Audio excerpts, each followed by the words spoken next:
right, what's going on, you guys? Nick here with Nick Strength and Power. I've got a couple of interesting stories for you guys today. The first story that I have for you guys today, let's get right into the big Ramy hype, the big Ramy talk, the big Ramy physique update that he recently posted to his story. Now, it's crazy to think about, but we're almost 1 week away from the 2021 Mr. Olympia, the biggest night in bodybuilding. And Ramy has been pretty quiet basically the majority of the final weeks of his prep for this show, and he is obviously the returning defending Olympia champ. And the updates that we have seen of Ramy have pretty much just been training videos, but he's pretty well covered up in most of those videos. So it looks like Ramy is intent to keep everything a secret as to how he's looking up until the actual show. But we can glean at least two takeaways from these recent updates that he posted to his story, even though they were training videos and even though they were pretty covered up. So one of the two is Big Ramy's V-taper. And this is a really strong point, I feel, for Ramy's physique. So you can actually freeze frame the video and look at his V-taper here, even though he's just kind of standing there. And granted, he does have a belt on, which can add to that illusion of a V-taper.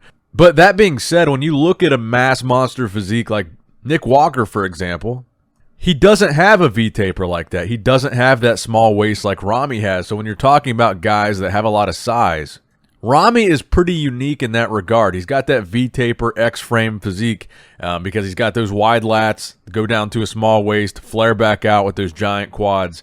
And that's kind of the X-frame that they're looking for in bodybuilding nowadays.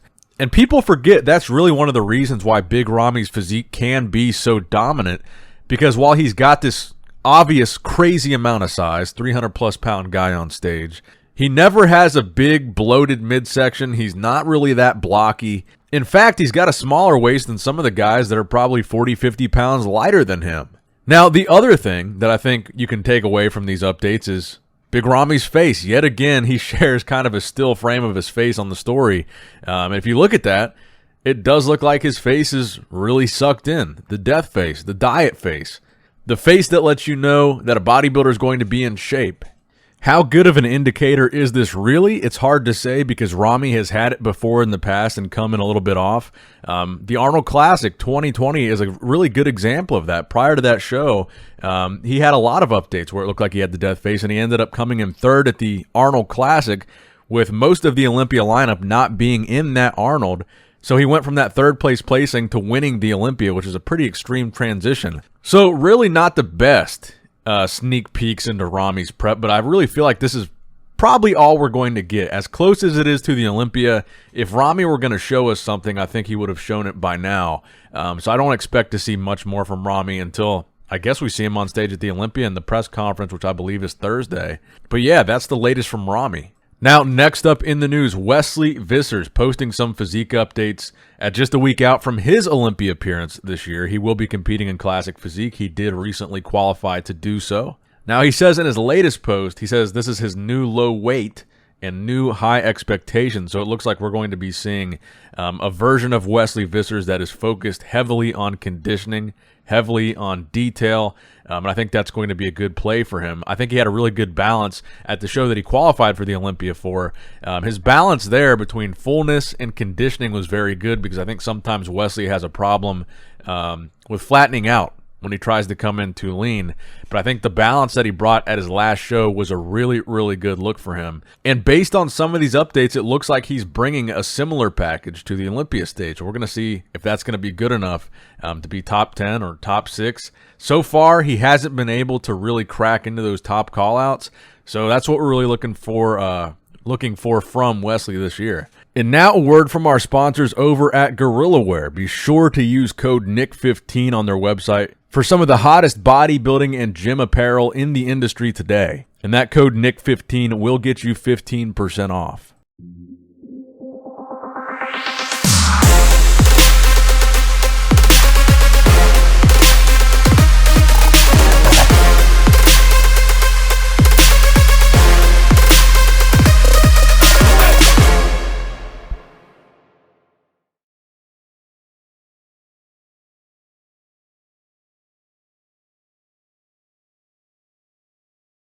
Now, next up in the news, as we get closer to the 2021 Mr. Olympia next week, Regan Grimes is a guy that I'm really looking forward to seeing take the stage again after his placing last year. Need I remind you, 15th place.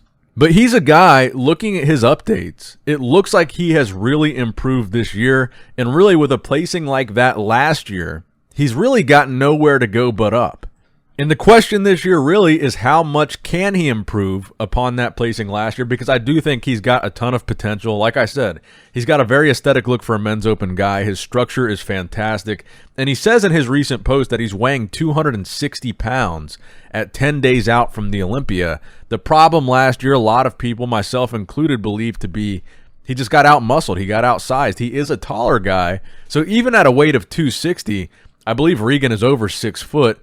It's really not that heavy for a guy of that height in pro bodybuilding. And that can be one of the disadvantages that pro bodybuilders can run into. The taller you are, the harder it is to fill out that larger frame, and it can lead to kind of a skinnier appearance on stage. So what I'm really looking for from Regan is a bigger version of Regan. And like I've said with the other updates, it looks like Regan has done that. He had pretty much more time than anybody to prepare for this Olympia because he qualified so early.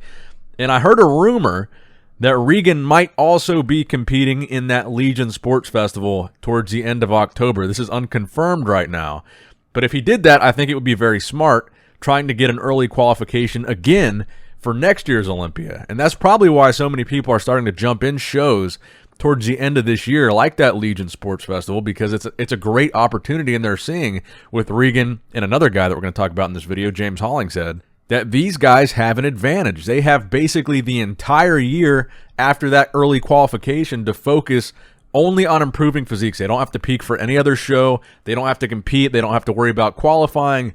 It kind of gives them this advantage of being able to focus only on that. And I think because Regan and James had that advantage, we're going to see really, really solid versions of both those guys at this year's Olympia. And getting right into the next story here, James Hollingshead. So we've got several updates from James recently. Of course, he looks very impressive, but one of the things that I find very noteworthy about James is he got to the United States from across the pond in the UK relatively early. He's been here for a couple weeks, so really almost, a month in advance of the Olympia. He's been here with Redcon 1 down in Florida. And I said it in the last video, this is something I'm really concerned about for some of these other guys. You saw what happened to William Bonac. He was not able to compete at the Arnold because he wasn't able to get into the country early enough. So I like to see what James is doing, getting here with plenty of time, just prepping your final weeks of prep here in the States. It's really, with everything that's going on in the world right now, it's really what you have to do. If you're competing in the Olympia, you want to be there, and you're from another country, you're going to have to bite the bullet and come over here early and make sure there's nothing preventing you at the last minute from getting on stage. We've seen Hottie do it. We've seen Big Ramy do it. We've seen James do it. We've seen Chris Bumstead, Ian Valier. They're still here in the States. They're all just waiting for the Olympia. They don't want to wind up in a situation like Bonac where you prep all this time and then at the last minute you can't compete.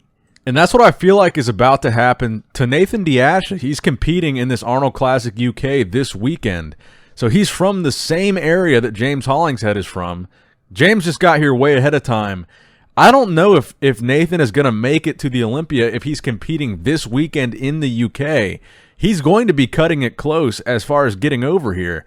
And again, I heard a rumor, and it's unconfirmed, that he might not be doing this year's Olympia, even though he is qualified after that Europa Spain, which would make sense because the Arnold Classic that he's doing this weekend is a qualifier for next year's Olympia. So if he already knows he can't do this Olympia or he's not going to do this Olympia, I guess it would make sense to qualify early for next year's and then, I guess, plan ahead like James did this year. But I think it's safe to say that one thing we've learned so far is not to be super confident when it comes to a bodybuilder trying to get over for a competition at the last minute, because it seems like the U.S. government and customs and border control, whatever, they're not very understanding of a pro bodybuilder's plight to get to the U.S. to pose on stage. They just really seem to not care, which I suppose really isn't that surprising. And the final story I wanted to talk about today, looking at Angel Calderon, who's competing in the 212 Mr. Olympia. He's just a week away. He posted these updates on his Instagram where he looks absolutely insane. Dry as can be, conditioned as can be, lean, detailed, hard. This is what you want to see in the 212 category today. 212 has become really a fiercely competitive category where the emphasis seems to be heavily placed on conditioning. And Angel, I think, is going to shock a lot of people this year because he looks incredible in these updates. This is just really what you want to see. From a physique update 1 week out, you can't say enough positive things about an update like this. This is what you want to be posting at a week out. He's obviously extremely confident. He obviously should be. This type of conditioning is what is rewarded in 212, and I think we're going to see big, big things. That's going to wrap it up for today's video, guys. I hope you did, in fact, enjoy it. Make sure you give it a thumbs up, like the video. If you enjoyed the video, if you're a fan of bodybuilding, if you're excited for the Olympia, give the video a thumbs up. It's free. It's easy. It helps out a lot. As always, I love you guys. Appreciate you guys. Nick Strength and Power signing out.